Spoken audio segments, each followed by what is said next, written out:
The galactic empire of the Valeth Ascendancy had ruled the stars for 12,000 years. In all that time, not a single species had ever refused them. 732 civilizations had bowed before the eternal throne. Their worlds taken, their people put to work, their history stored away in the great archive. Like old books that nobody would ever read again, the Valeth were not cruel by nature. They did not burn worlds for pleasure, or torture populations for sport. They were simply absolute. When their silver ships appeared in a planet's sky, there was only one possible outcome. Resistance meant death. Compliance meant survival. The math was simple. Every species in the galaxy had learned to accept it. High Assessor Kethvorin had delivered the terms of surrender to 43 species. During his long career, he had seen proud warrior races kneel within hours of his arrival. He had watched ancient civilizations weep as they signed away their freedom. He had never not once encountered a species foolish enough to say no. When the Empire's survey ships first detected radio signals coming from a small blue planet orbiting a yellow star, the response was routine. The signals were primitive, barely reaching beyond their own solar system. The species appeared to be in the early stages of space exploration, still fighting among themselves, still divided into separate nations. Easy prey? Kethvorin assembled a delegation of 7 assessors and traveled to the planet called Earth. Their ships descended through the atmosphere and settled over the major cities of the world, casting shadows that stretched for miles. The humans below looked up with a mixture of fear and wonder. Some ran, some prayed. Most simply stood and stared at the impossible sight above them. The assessors made contact with the human leaders and requested a meeting. Within 3 days, representatives from every nation on Earth had gathered in a great hall to hear what the visitors had to say. Kethvorin looked out at the crowd of soft, fragile creatures and felt something close to pity. They had no idea what was about to happen to them. He activated the translation device embedded in his throat and began the speech he had given so many times before. His voice filled the hall, calm and patient. Like a teacher explaining something simple to very young children, the humans would join the Galactic Empire, he explained. Their planet would become part of the Valeth Ascendancy. They would contribute their resources, their labor, and 10% of their population to serve the Imperial workforce. In return, they would receive protection from external threats, access to advanced technology, and the privilege of continued existence. The terms were not negotiable, he added. They never were. The human delegates listened in silence. Some took notes on small electronic devices. Others whispered among themselves. Kethvorin watched them with his 4 eyes, reading their body language, searching for the signs of fear and resignation that always came at this point. He saw confusion. He saw anger. He saw determination. But he did not see surrender. A woman stood up from the front row. She was tall for a human, with dark skin and gray hair cut short against her head. Her name, Kethvorin had learned, was Amara Okonkwo, and she held the position of Secretary General of something called the United Nations. She straightened her jacket, took a breath, and spoke in a voice that carried to every corner of the room. "We decline." The words hung in the air like smoke. Kethvorin's translator unit flickered, struggling to process what it had heard. The word decline existed in his language, of course, but it had never been used in this context.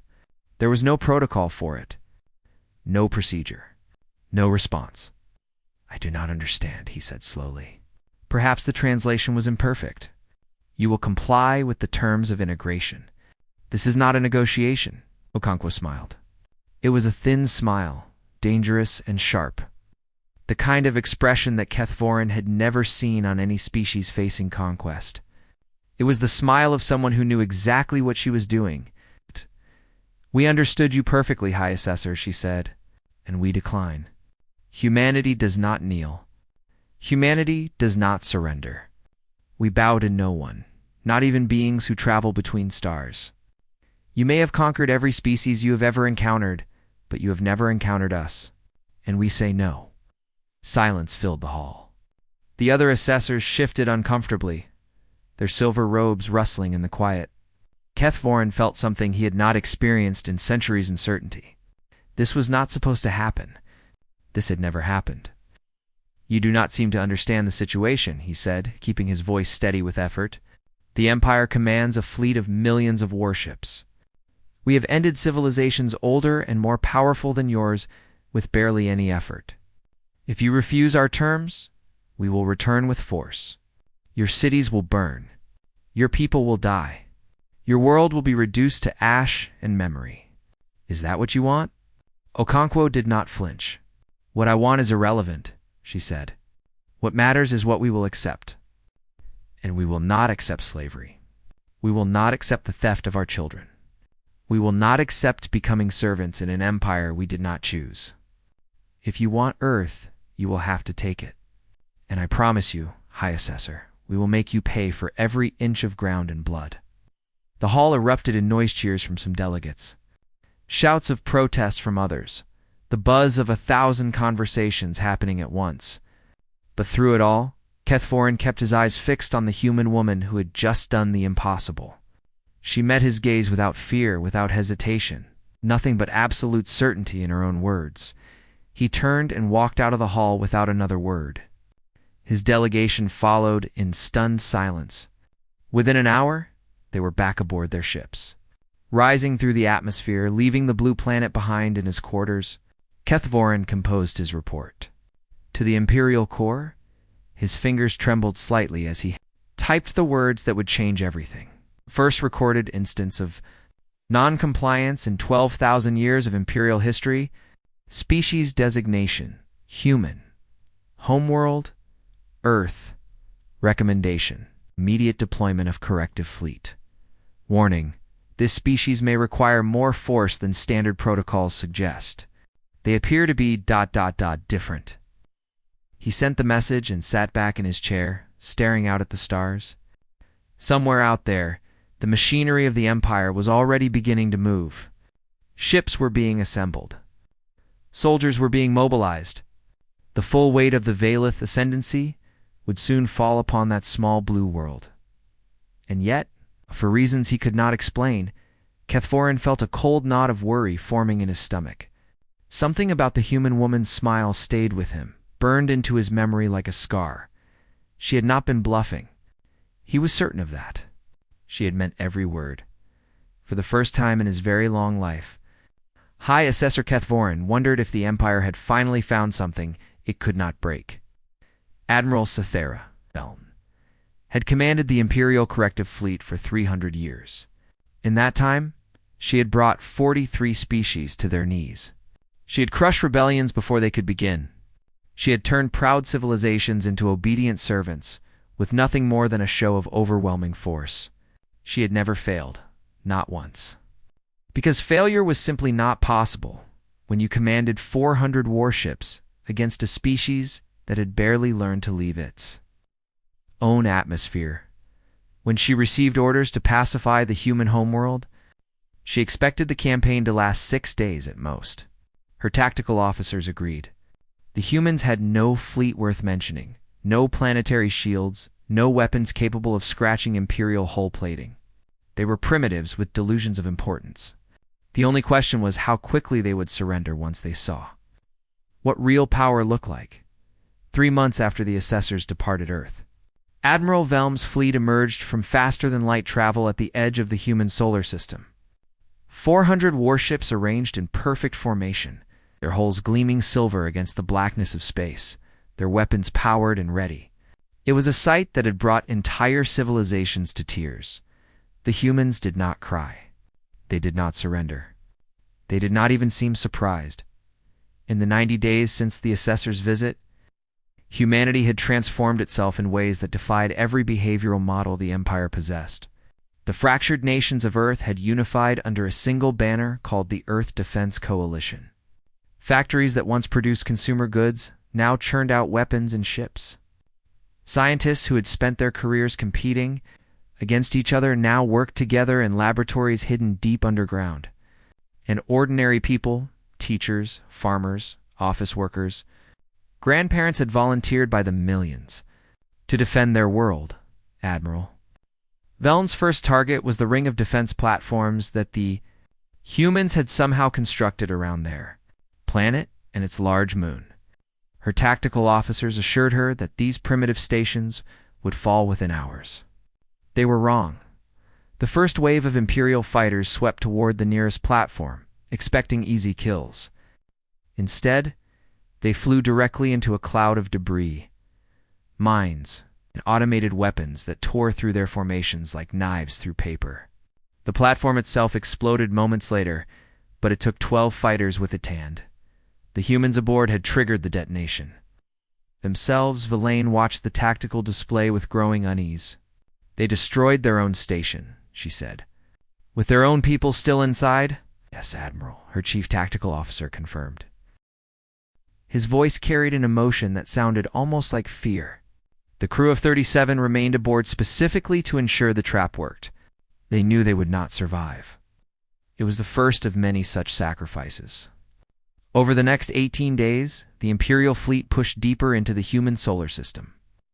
And every step of the way, they paid in blood. The humans had turned their space into a maze of death. Cargo ships loaded with explosives rammed into Imperial cruisers. Automated drones emerged from hiding places in asteroid fields to strike at supply vessels. Even civilian transports had been converted into weapons. Their crews volunteers who sang songs in the moments before impact. Admiral Veln studied the reports each night, searching for patterns, trying to understand the enemy she faced. But the humans made no sense. They wasted resources on attacks that could not possibly succeed. They sacrificed themselves in numbers that no rational species would accept. They treated certain death not as a tragedy, but as an honor. One incident haunted her more than the others. A small shuttle had broken through the fleet's defensive screen and headed directly for Veln's sister ship, the carrier Eternal Justice. The vessel was piloted by a single human, a 63-year-old retired teacher named Margaret Chen, according to intercepted communications. She had won a lottery for the privilege of this mission. A lottery. Thousands had competed for the chance to die. Margaret Chen flew her shuttle directly into the carrier's engine core. The explosion tore the ship in half. 4,000 Imperial soldiers died in an instant, killed by a grandmother who had spent her final moments singing a song about her homeworld. They are insane, Veln concluded. There is no other explanation. This species has a death wish. But insanity, she was learning, could be devastatingly effective. The Empire's tactics depended on predictability. You threatened a species with destruction, and they surrendered to avoid it. Simple, clean, efficient, but the humans had broken the equation. They did not fear Dathor, rather. They feared slavery more than they feared dying, and that made them impossible to control. After 18 days of what should have been a simple corrective action, Admiral Velm's fleet had lost 62 ships and nearly 50,000 soldiers. They had not managed to land a single troop transport on Earth's surface. Every approach was contested. Every victory cost more than it was worth.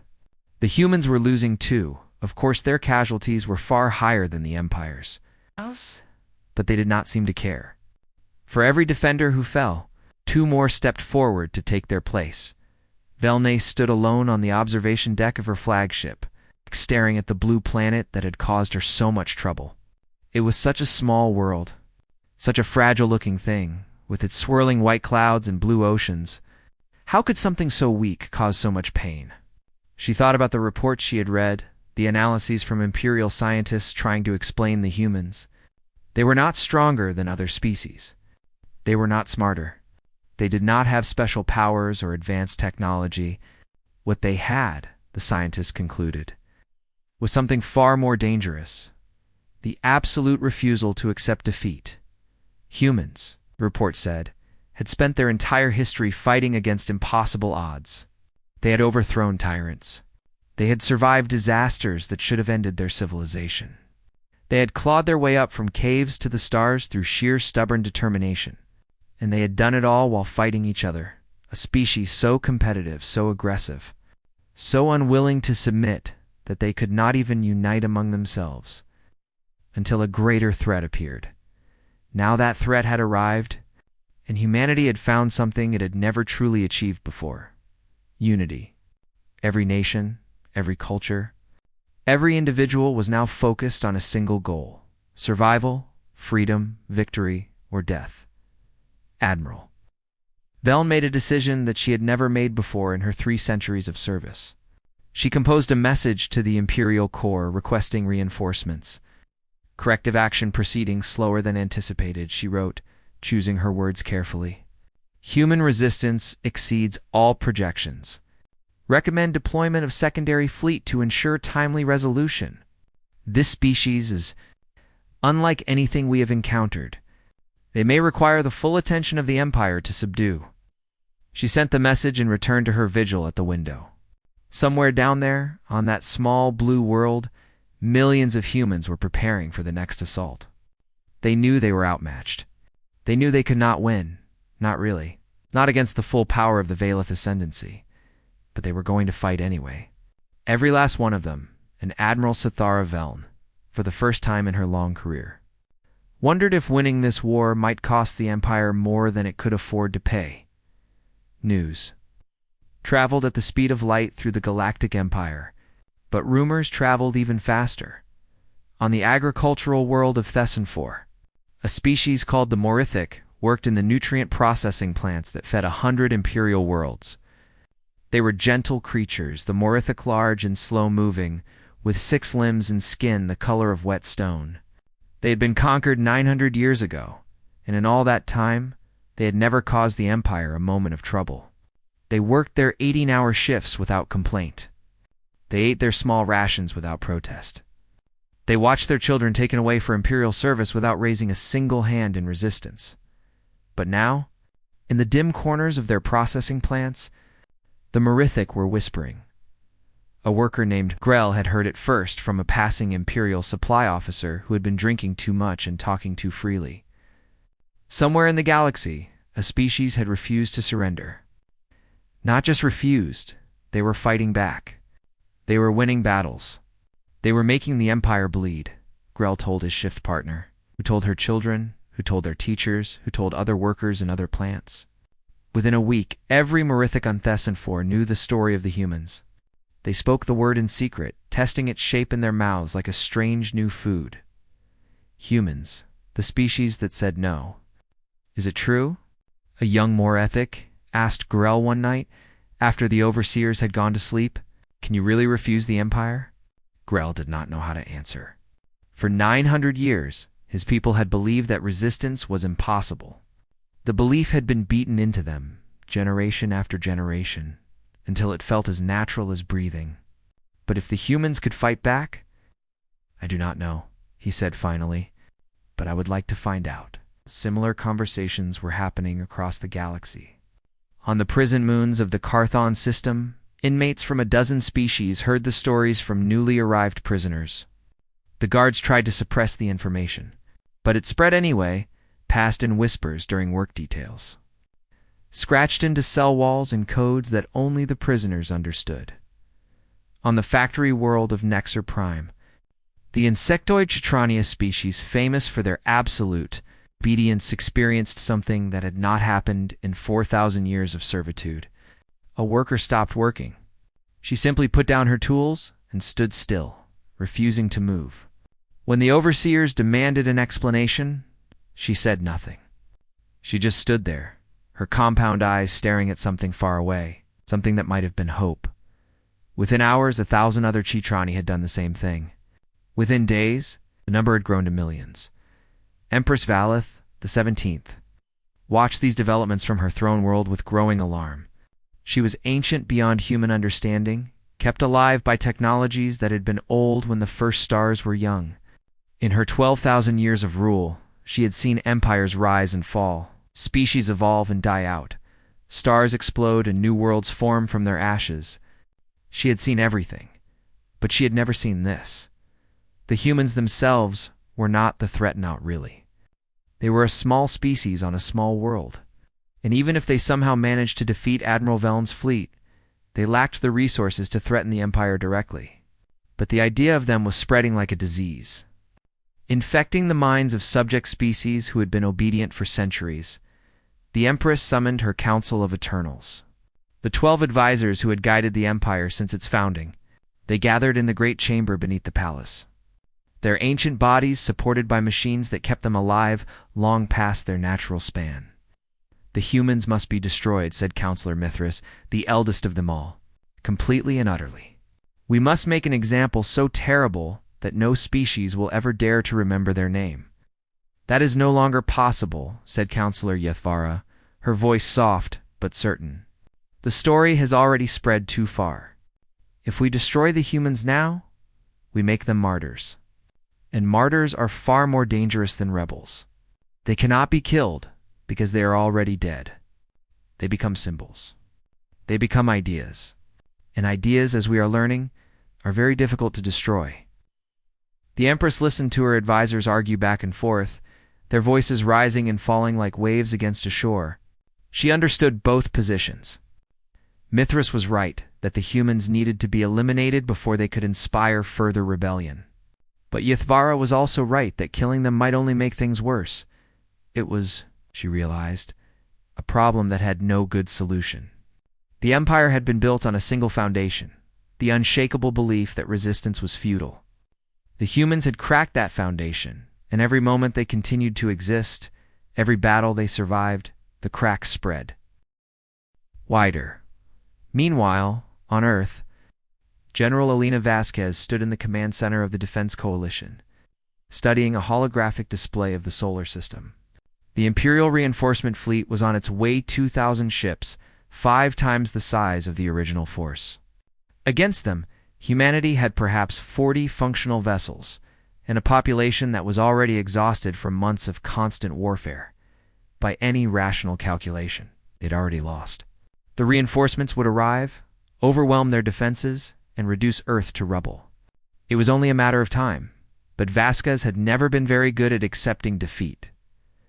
On her desk sat a pile of message chips, each one containing a communication from somewhere in the Empire. They had started arriving a few weeks ago, transmitted through hidden channels, bounced off relay stations, routed through abandoned frequencies that the Empire had long since stopped monitoring. The senders were not human. They were Merithic and Chitrani and dozens of other species, all reaching out with the same message. "Tell us how," they wrote. "Tell us how to say no." Vasquez had not answered them yet. She had been too busy fighting, too focused on survival, to think about anything beyond the next battle. But now, looking at those chips, far, she began to see a possibility she had not considered before. The humans could not defeat the Empire alone. That was obvious. But what if they did not have to fight alone? What if the battle for Earth was not really about Earth at all, but about something much larger? What if their real weapon was not ships or soldiers, but the simple demonstration that resistance was possible? She turned to her communications officer. "I want you to set up a broadcast," she said. "Not encrypted, not hidden. I want it on every frequency we can reach, in every language we have translations for. I want every species in this galaxy to hear what I have to say." The officer looked at her with confusion. "General, if we broadcast openly, the Empire will hear it too." "I know," Vasquez said. "I'm counting on it." She sat down in front of the transmission console and took a deep breath. She was not a politician. She was not a diplomat. She was a soldier who had spent her whole life learning how to fight. But sometimes, she realized, the most powerful weapon was not a gun or a ship. Sometimes it was just words. She activated the console and began to speak.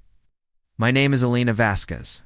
I am speaking to you from Earth, a world that the Galactic Empire has tried to conquer. They told us resistance was impossible. They told us we would be destroyed if we did not surrender. They were wrong. We are still here. We are still fighting. And we want you to know something that the Empire has spent 12,000 years trying to make you forget. You can say no. You have always been able to say no. The chains that hold you are not made of metal. They are made of fear. And fear can be overcome. We are the proof." She paused, looking out at the stars beyond the command center windows. "The Empire is strong," she continued. "Stronger than any of us alone. But they are not stronger than all of us together. If you are listening, if you have ever dreamed of freedom, know that you are not alone. The fire has been lit. Now it is up to you to help it spread." She ended the transmission and sat back in her chair. Around her, the command center was silent. Everyone was staring at her, wondering if she had just doomed them all or saved them. Vasquez did not know the answer, but she knew one thing for certain. The war had just changed. It was no longer about one planet fighting for survival. It was about an entire galaxy waking up, and the Empire, for all its power, had no idea how to stop an awakening. The Second Imperial Fleet arrived in the human solar system, expecting to find a desperate, dying enemy. What they found instead was something far more troubling. A galaxy that had begun to burn. Admiral Velm received the first reports before the reinforcement fleet had even finished its approach. On Thesan 4, the Merithic had stopped working. All of them. Every single one of the 2 billion gentle giants had simply set down their tools and refused to move. When Imperial troops arrived to force them back to work, they discovered a problem that no amount of violence could solve. A Merithic who did not want to move was essentially an immovable object. They were too large to drag, too numerous to imprison, and too valuable to kill. The agricultural output of the planet dropped to zero overnight, and 100 worlds that depended on its food shipments began to starve. On the mining world of Kelsak Prime, the Chitrani had launched their first coordinated strike in 4,000 years of servitude. The insectoid workers, who had been famous across the galaxy for their perfect obedience, now stood in silent rows outside the mine entrances, refusing to enter. When the overseers threatened them with death, they did not resist. They simply accepted it. And for every Chitrani that was killed, 100 more stopped working in solidarity. The rare minerals that kept the Imperial economy running began to run short within weeks. The prison moons erupted in riots that could not be contained. Border worlds stopped sending tribute. Communication networks became unreliable as technicians from subject species introduced subtle errors into the code. Supply chains collapsed as workers walked off their jobs. The machinery of the Empire, which had run smoothly for 12,000 years, began to grind and shudder and fail. None of it was coordinated. None of it followed a master plan. The Morthic did not communicate with the Chitrani. The prison riots were not organized by the same groups that sabotaged the communication networks. But all of it had been inspired by the same thing, a transmission from a small blue planet, spoken by a human general who had reminded the galaxy of something it had almost forgotten. You can say, no. Empress Valeth watched her empire begin to crack from her throne room on the capital world. She had ruled for 12,000 years. She had seen rebellions before, small, local, easily crushed. But this was different. This was not a rebellion. It was an awakening. And awakenings, she knew, were far more dangerous than any army. Her advisors urged her to respond with overwhelming force. Burn Thesan 4. Execute every Chitrani on Kelsek. Prime, make examples so terrible that the galaxy would remember them for another 12,000 years. But the Empress understood something her advisors did not. The old rules no longer applied. Fear had been her greatest weapon, but fear only worked on people who wanted to live. The humans had shown the galaxy something terrifying, that some things were worth dying for. And once that idea took root, no amount of killing could remove it. She made a decision that shocked her Council of Eternals. She would go to Earth herself.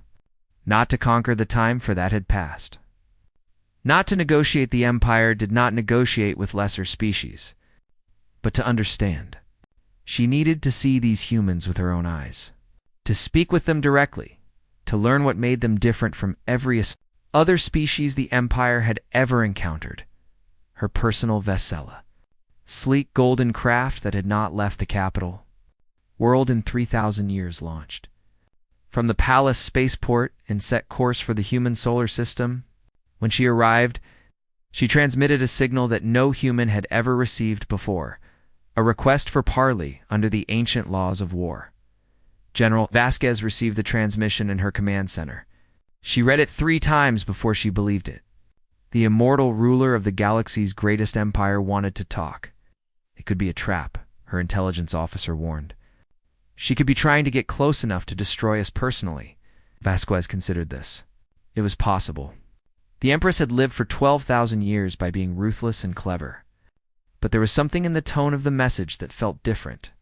Not weak, never weak, but perhaps uncertain, as if the Empress, for the first time in her impossibly long life, had encountered something she could not simply overwhelm with force. "Prepare the flagship," Vasquez ordered. "I'll meet her myself." The two leaders came face to face in a conference room aboard humanity's battered command vessel. Vasquez had not bothered to clean up for the occasion. She wore her military uniform, stained with the dust and sweat of months of warfare. Her hair was gray, her face lined with exhaustion. She looked exactly like what she was, a soldier who had been fighting for her life for a very long time. The Empress, by contrast, seemed almost too perfect to be real. Her skin was pale as starlight, her features elegant and unchanging, her eyes a deep purple that seemed to hold the weight of millennia. She moved with a grace that made Vasquez feel clumsy and young. They sat across from each other at a simple metal table, surrounded by guards who watched each other with undisguised suspicion. For a long moment, neither spoke. "Your species has cost me more than any war in 12,000 years, the Empress finally said. Her voice was soft, almost musical, but there was iron beneath it. "Not in ships or soldiers, those can be replaced. You have cost me something far more valuable. You have cost me certainty. I wish to understand why. Why did you not yield, when yielding would have saved you such suffering?" Vasquez studied the ancient being before her. She had expected arrogance, condescension, the casual cruelty of absolute power. Instead, she saw something almost like curiosity. The Empress genuinely wanted to know. "'Cause we knew something you didn't," Vasquez said. "We knew that you could be defied. We'd spent our whole history defying each other, kings and emperors, tyrants and gods. We've overthrown every power that tried to rule us. Absolutely. You were just the latest in a very long line. And somewhere deep down, I think every species in your empire knows what we know, that no chain is unbreakable. They just needed someone to go first." The Empress was silent for a long time.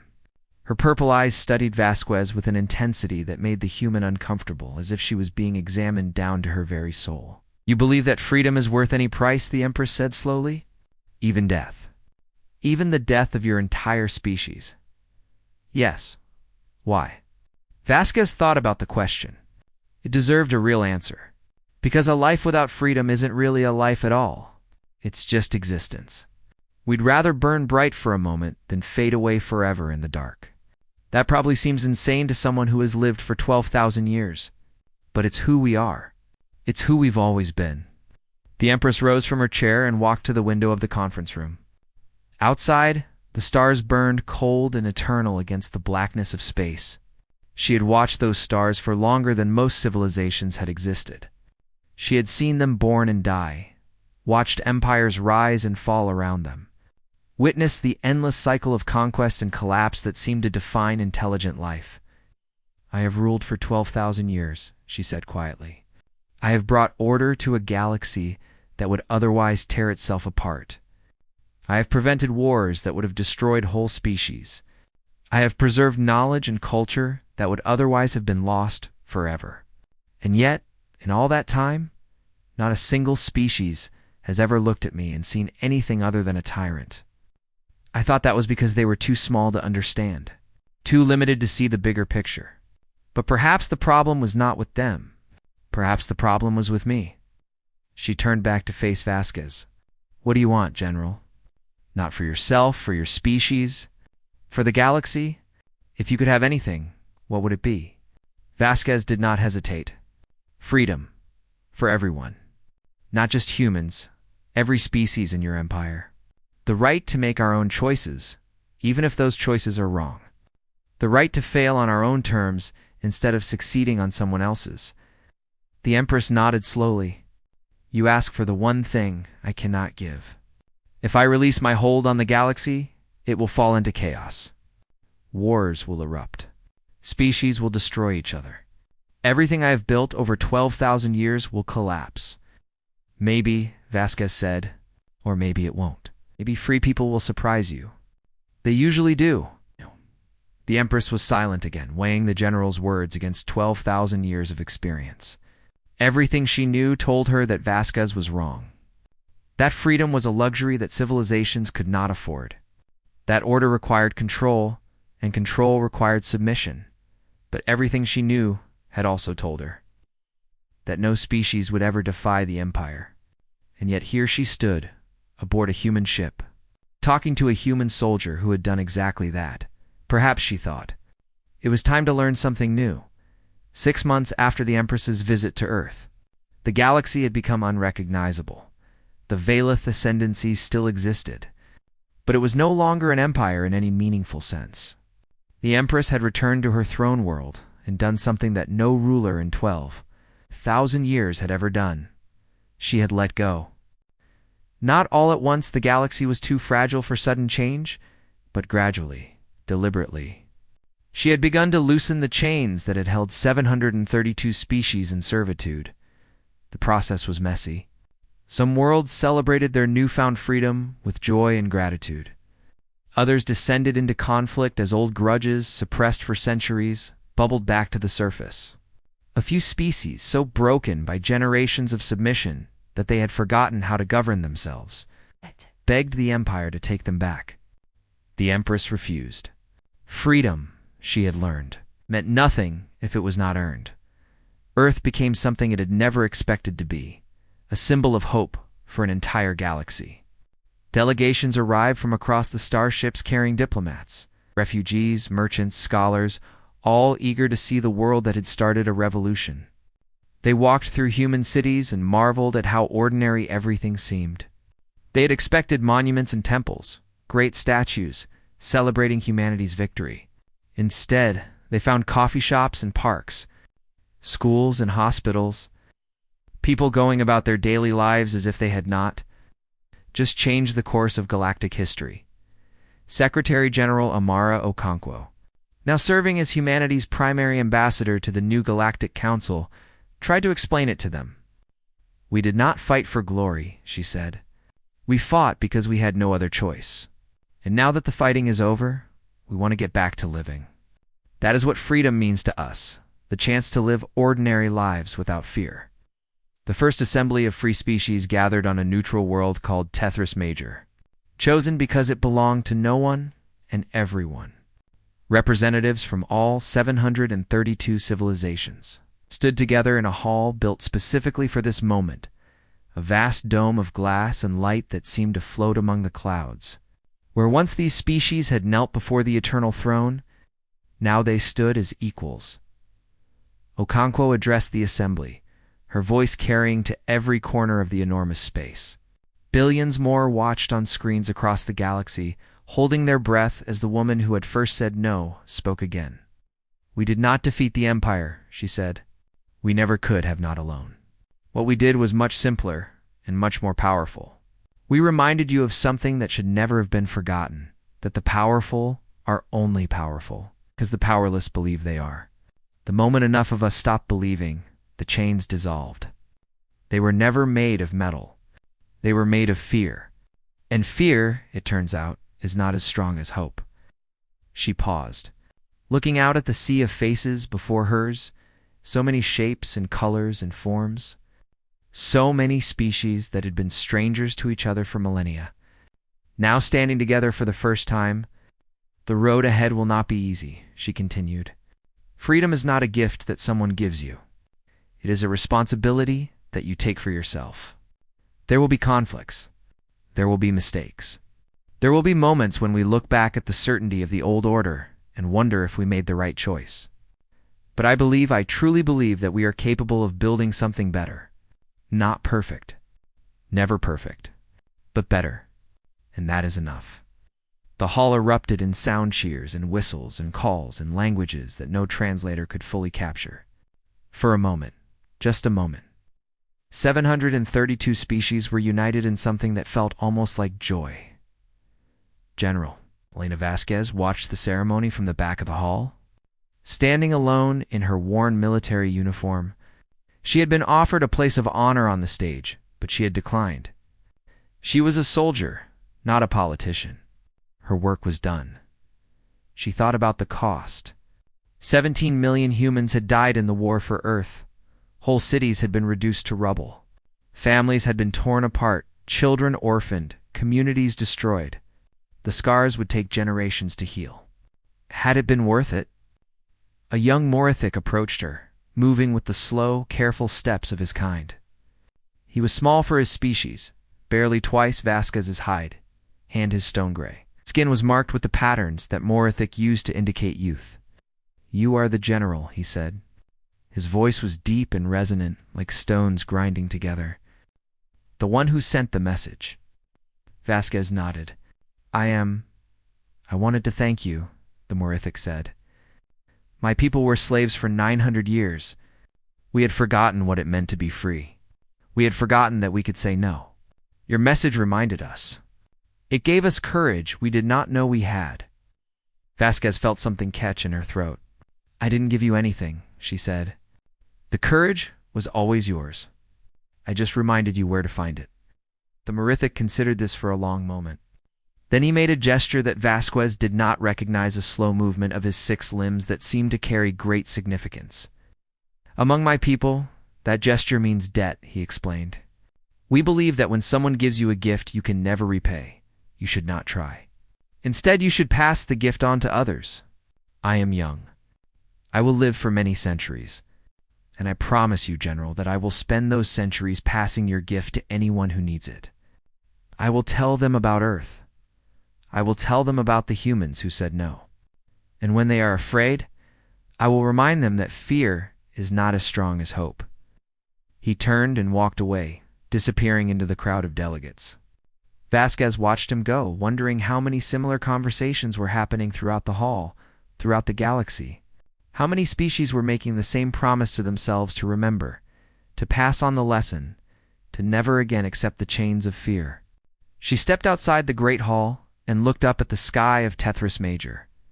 The planet had 3 suns, and their combined light painted the clouds in shades of orange and gold. Somewhere beyond those clouds, beyond the atmosphere, the stars burned with the same cold fire they had always burned with. But they no longer felt so distant, so indifferent. They felt like possibilities. Humanity had changed the galaxy. Not through superior technology or military might, but through the simple, stubborn refusal to accept that some things were impossible. They had proven that tyranny could be challenged, that fear could be overcome, that hope was a renewable resource that grew stronger the more it was shared. The Age of Empires was ending. Something new was beginning, something messier, more complicated, more difficult than anything that had come before. There would be setbacks. There would be failures. The universe would not suddenly become kind, just because a few species had decided to be free. But that was all right. Humanity had never expected kindness from the universe. They had simply decided to make their own. Vasquez took a deep breath of the alien air and smiled. Behind her, she could hear the sounds of celebration. Music and laughter and the mingled voices of creatures who had been strangers for far too long. Ahead of her, the future stretched out like an unexplored ocean. Vast and mysterious, and full of danger. She could not wait to see what came next. The stars, for the first time in 12,000 years, belonged to everyone. In humanity's maw, fragile, possibly stubborn humanity had been the ones to set them free. It was, Vasquez thought, a pretty good start.